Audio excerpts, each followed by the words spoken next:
Sarah, how have you grown? You have a giant Twitter following. How are you using it? 900,000. 900,000. I love wow. You know, I had a friend that was on Twitter when it first came out, and I was like making fun of him, like, Twitter.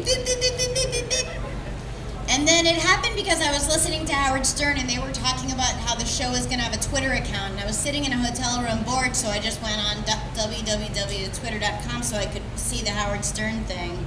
And you have to sign up to see anything, which takes literally a second. So I did, and then all of a sudden I kind of fell in love with it. It became a real message in a bottle for me. Like I had a year of depression. You know, I was, I had a sad year a couple of years ago, and you know, mostly I used it to try out jokes, which has been incredible for me. You know, you can really kind of see, even though you can't hear laughter, you can see if people are retweeting it, you can see how people respond.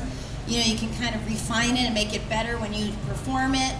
But it also was like, in lonely, solitary times, I felt like it was a kind of message in a bottle where there was a way to kind of express the fact that I was in a corner of my room rocking back and forth and listening to Patty Griffin. I could actually attach that Patty Griffin song and send it out to whoever received it.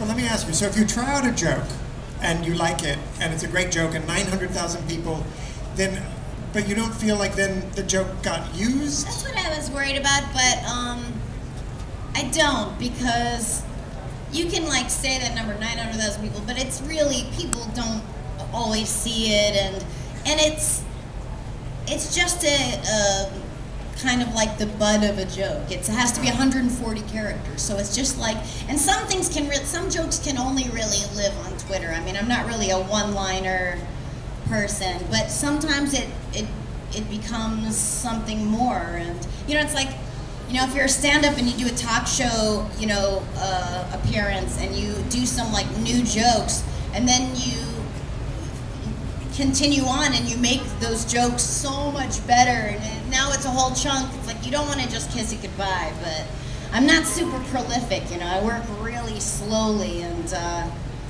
this is, I don't know, I found it to be helpful.